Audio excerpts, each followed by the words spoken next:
Alright, welcome guys. Today I'm going to take you for a spin on my mate's Suzuki DR650. This is a bit of a legend, this bike. These things have been around a long time. Very popular with adventure riders for their reliability and just general versatility.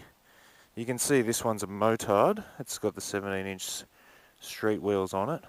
But by and large, it's a Suzuki DR650. So we're going to take it for a ride on some twisty roads and yeah, I'll give you my impressions on this bike because this is a bit of a do-it-all bike. You can really use this thing for all sorts of stuff. So we're going to see how it handles twisty roads and talk about what else you might want to do with one of these bikes. Alright, let's give it a go.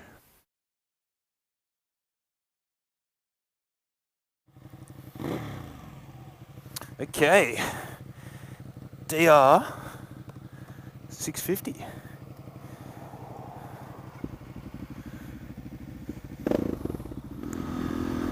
So before we get going, a quick shout out to my mate Brant for giving me the opportunity to ride this machine. This is his bike. He's had it for a couple of months and he's come from a 250RR and I know he's having an absolute blast on this bike at the moment. So the DR650, I guess this is like Suzuki's other famous 650, you know, the SV650 is obviously a pretty famous machine from Suzuki.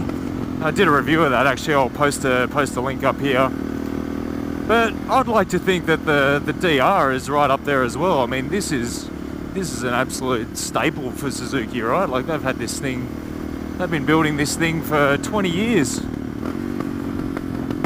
And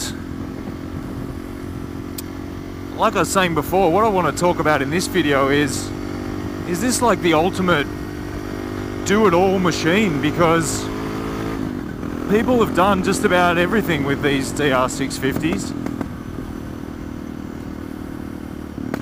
So a few basics to begin with, like it's a 650 single, obviously. Straight off the bat, I'm actually impressed with the lack of vibration from it. Like, I know it's got a counterbalancer and it's obviously doing a good job because, yeah, not a lot of vibration through the handlebars and stuff, which is quite common on singles. So yeah, you got a 650cc single, it's air cooled with an oil cooler too, I believe. Makes like 35-40 horsepower, I think. And they're pretty much bomb proof. Like, people ride them from like the top of North America to the bottom of South America and stuff. Like, these engines will go forever, and I've got to say it's a good torquey bit of power. Like, and I don't know if you can hear, but this one's got an aftermarket exhaust on it, and every time you get off the gas you get this cool little overrun from it, which is pretty hilarious. It's doing a lot of popping and crackling. So we know the engine's torquey and reliable. What about the ride quality? Well, I used to own a DRZ 400, so I'm kind of using that as a point of reference, and if I had to compare it to that, I'd say it's probably actually got better road manners than the DRZ 400. And part of that might be the weight, I think. So these things weigh about 165 kilos, full of fuel and everything, so they're pretty heavy old thing, you know, a lot of steel components, not a lot of weight saving or anything. They're about 160 odd kilos, but the ride quality is pretty good. Like, it feels solid. This is a pretty bumpy road, this one, and it soaks up the bumps really well. So you know, wind protection aside, it feels like you could rack up a, you know, decent amount of kilometers in a day on this thing. Good plush, comfortable suspension. And I would say the 17-inch motard wheels obviously help with that as well. You know, they give more grip and better ride quality than if you had the big 2118 dual sport setup on there. That overrun. While we're stuck behind this car, I might give the brakes a bit of a go as well. Let's see what they're about. So I'm doing about 80 kilometers an hour now. Oh yeah, they're good. So the brakes, you got a single rotor set up both ends, but and I think it's like a dual piston at the front, but it's adequate, you know, it does the job. It's not a heavy bike. Well, I mean, it's heavy by dirt bike standards, but it's not a heavy bike in the scheme of things. So, oh, that was the rev limiter.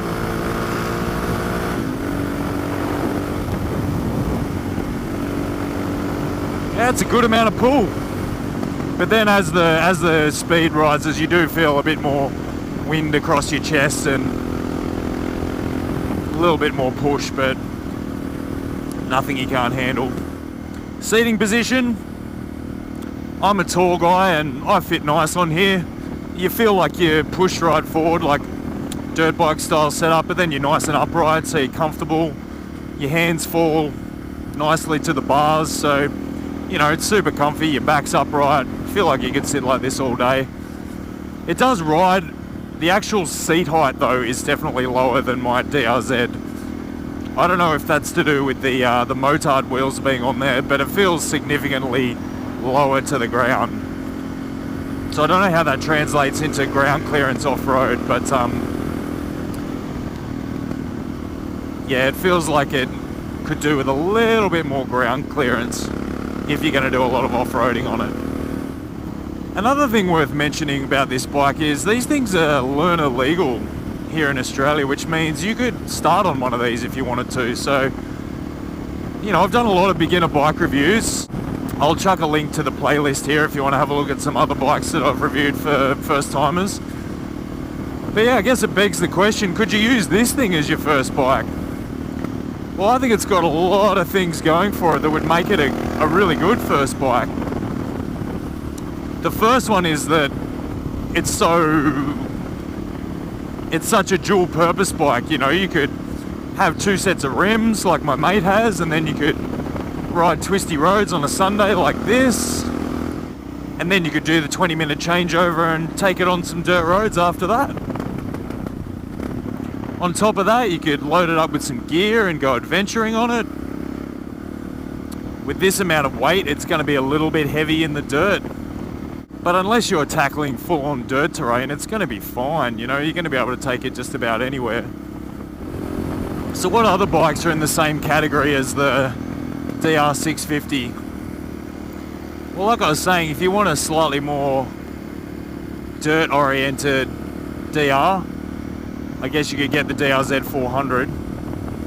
But if you get a DRZ 400, you are going to sacrifice road manners. This thing's definitely smoother on the road than my DRZ 400 was. So that's an option. I think if you're really keen on the adventuring side of things, you might want to also consider like a Kawasaki KLR 650.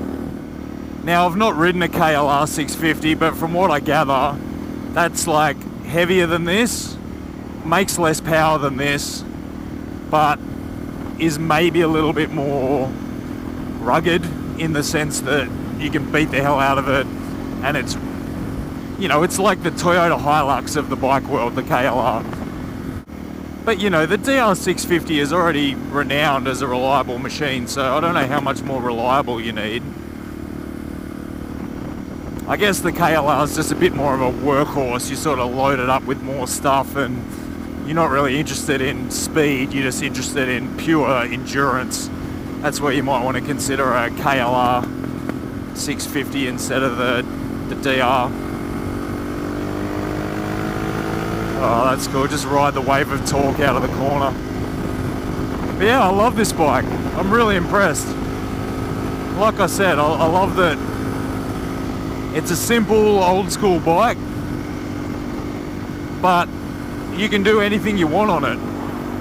Not only that, but they're cheap, and there's a massive aftermarket for them, so you can kind of start with a basic canvas and then build the DR up exactly how you want to use it. So it's a great platform for you to just enjoy motorcycling. And is it suitable for a beginner?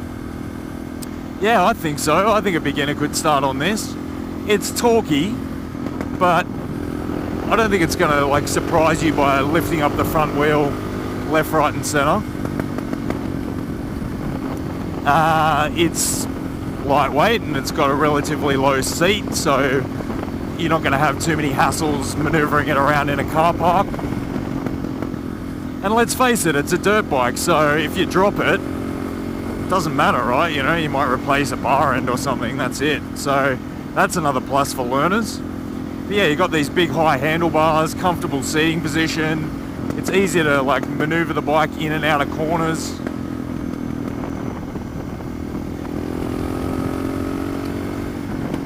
I feel like you could have a lot of fun on one of these as your first machine.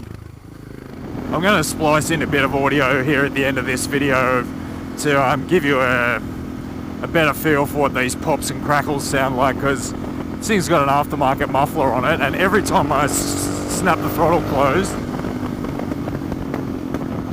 you hear that?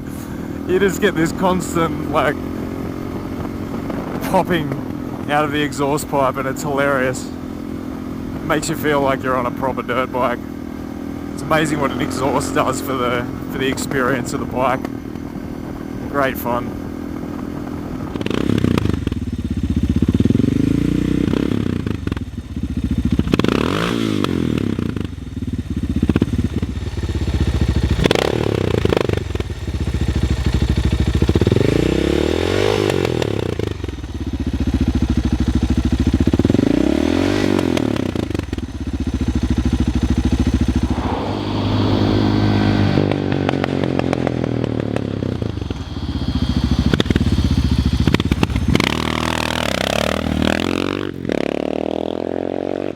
Yeah, I guess that's about it for the DR650.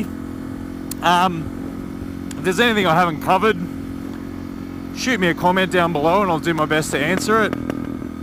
And also, I test ride bikes on a fairly regular basis, so if you're shopping for a bike, think of taking up riding and you're looking for your first bike, keep an eye on my playlists, and yeah, there's new bikes on a fairly regular basis. Thanks for watching, guys. See you next time.